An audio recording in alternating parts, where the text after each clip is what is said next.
योग आयुर्वेद में आपका पुनः स्वागत करता हूं एक औषधीय जानकारी के साथ। आज हम बात करेंगे एक ऐसी औषधि के बारे में जिसका उपयोग आयुर्वेद में काफ़ी समय से होता आ रहा है। तो इस औषधि के बारे में हम लोग बहुत कम जानते हैं और हमने इस जंगलों में काफ़ी अधिक देखी होगी, मगर हम इसके औषधीय गुण नहीं जानते और इसका सही से प्रयोग नहीं कर पाते। इस औषधि का प्रयोग करने से हम कुष्ठ रोग, सिर दर्द, योनि विकार, खून की कमी, सूजन, गठिया, पैरालाइज, काम शक्ति या स्पर्म काउंट की कमी आदि को पूरा करने के लिए हम इस औषधि का प्रयोग कर सकते हैं। आमतौर पर लोग केवज को बहुत ही सरल सी लता समझते हैं, लेकिन असलियत कुछ और है। केवज एक औषधि है। आयुर्वेदिक ग्रंथों में बताया गया है कि औषधि के रूप में केवज की पत्तियां, जड़, रोम आदि का उपयोग किया जाता है। कौच की मुख्यतः दो प्रजातियां होती हैं, एक जंगली कौच और एक जिसकी खेती करी जाती है। तो इसमें रंग भेद में भी दो प्रकार की होती हैं, एक काले रंग की और एक सफ़ेद रंग की कौच। तो इस कौच के आप देख लें, इसके जो लता है इस प्रकार होती है, इसके लता काफ़ी बढ़ जाती है। इसके पत्ते हैं, इसके पत्ते आप देख लें त्रिपत्र में होते हैं और ये आगे से नुकदार होते हैं। और इसकी जो फलियां हैं ये सेमी की तरह लंबी लंबी होती हैं। इसकी जो फलियों के ऊपर जो रों हैं ये काफ़ी घातक होते हैं, अगर कहीं शरीर पर लग जाते हैं तो खुजली उत्पन्न कर देते हैं। मैं इसलिए इनके बीज नहीं दिखा पा रहा हूँ, क्योंकि अगर ये हाथ पे लग गए तो खुजली सी होने लगेगी। इसके बीज जो फलियां हैं आप जो देख रहे हैं इसके अंदर होती हैं और ये लताएं आपको झाड़ियों में या पेड़ों के छोटे जो पेड़ हैं उनके ऊपर ये चढ़ जाती है। और ये आप देख लें, ये इस टाइम दिसंबर का महीना चल रहा है, इस टाइम ये पक गई है, इसमें बीज पड़ गए हैं।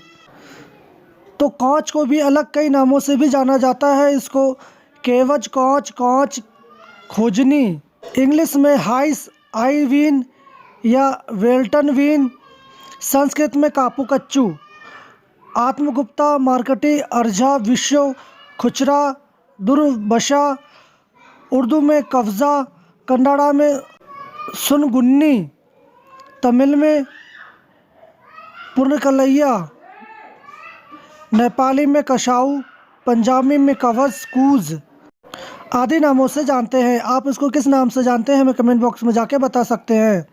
कौच या केवस की बात करें तो इसके प्रयोग बहुत सारे हैं और आयुर्वेद में एक हिमालय कंपनी की एक टैबलेट आती है जिसका नाम कापा कच्चू नाम से आती है, वो इस कौच की ही बनी होती है। इसके उपयोग बहुत सारे हैं। अगर आपको ऑनलाइन चाहिए तो मैं इसकी डिस्क्रिप्शन में इसके लिंक लिख दूंगा, आप वहां से भी इसको परचेज कर सकते हैं।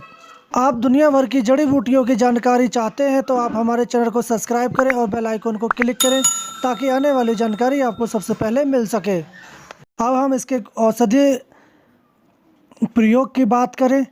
सिर दर्द में आप इनकी पत्तियों को पीसकर माथे पर अगर लगाते हैं तो सिर दर्द में तुरंत राहत हो जाती है। स्नायुगत या नाड़ियों के रोग में आप 1 ग्राम कौच की जड़ का चूर्ण सेवन करने से स्नायु रोग ठीक हो जाता है। दस्त होने पर आप बला, कटहरी, साल पड़नी और मुलैठी केवच की जड़ का पेस्ट बना लें, इसको घी में पका लें। इसकी 5 ग्राम की मात्रा शहद में मिलाकर सेवन करने से आपके दस्त में लाभ हो जाता है। कब्ज या कॉन्स्टिपेशन को भी ये दूर करती है। इसके पत्तों का काढ़ा करीब 10 से 20 मिलीलीटर मात्रा में पीने से आपके कब्ज की समस्या तथा पेट के कीड़े खत्म हो जाते हैं। जलोदर होने पर आप इसकी जड़ को पीसकर पेट पर लगाने से जलोदर रोग में लाभ होता है। कौच के बीजों को आप छाया में सुखा लें, इसको पीस लें और 5 ग्राम की मात्रा में आप इस चूर्ण को दूध में पकाकर पीने से डायबिटीज़ में लाभ होता है। योनि के ढीलेपन की समस्या को ठीक करता है। इसकी जड़ के काढ़ा से आप योनि को धोते हैं या पिच्छू धारण करने से योनि का संकुचित होता है और योनि का ढीलापन की समस्या खत्म हो जाती है। लिकोरिया या श्वेत पिदर में आप 1 से 2 ग्राम कॉच के बीजों को खाएं, इससे लिकोरिया ठीक हो जाती है। लकवा या पैरालाइज में उड़द की दाल, कॉच के बीज, अरंड की जड़, बलामूल के काढ़ा करीब 10 से 30 मिलीलीटर लें। इसमें हींग या सेंधा नमक मिलाकर पीने से लकवा में बहुत लाभ होता है। जिन माताओं बहनों को अगर मासिक धर्म की समस्या रहती है तो वो कॉच के बीज की खीर बनाकर खाने से मासिक धर्म ठीक हो जाता है। काम शक्ति एवं सेक्सुअल स्टेमिना बढ़ाने के लिए ये बहुत ही कारगर औषधि होती है। बाज़ार में आप इसका कॉच पाक भी मिलता है, जो आप अच्छे कंपनी का भी ले सकते हैं। 2 ग्राम कॉच के बीज का चूर्ण, 1 ग्राम गोखरू के बीज का चूर्ण, 5 ग्राम मिश्री मिला लें। इसको दूध के साथ खाने से आपकी काम शक्ति बढ़ती है। इसका आप दूसरा भी उपयोग है, केवस के बीज, गोक्षरा, अपमार के बीज, छिलका रहित जौ, उड़द को लें, इसका चूर्ण बना लें। इस चूर्ण को करीब 2 से 4 ग्राम की मात्रा में लेकर आप गाय के दूध में मिलाकर या पकाकर सेवन करें। इससे आपके सेक्सुअल स्टेमिना में बढ़ोतरी होती है। शुक्राणुओं की संख्या बढ़ाने के लिए आप कॉच बीज और तालमखाना के चूर्ण में मिश्री मिलाकर करीब 2 से 4 ग्राम और तुरंत दुहे हुए दूध के साथ अगर सेवन करते हैं तो आपके शुक्राणुओं की संख्या बढ़ जाती है।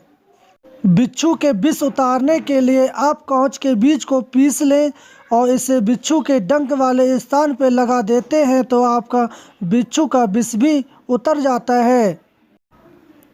ये इसके फ़ायदे थे और आपको एक सावधानी बरतनी होती है। अगर आप इस कॉच को तोड़ने जाते हैं तो आप इसके जो रोआ है उससे बचें। अगर ये लग जाते हैं तो पूरी शरीर पर खुजली हो जाती है।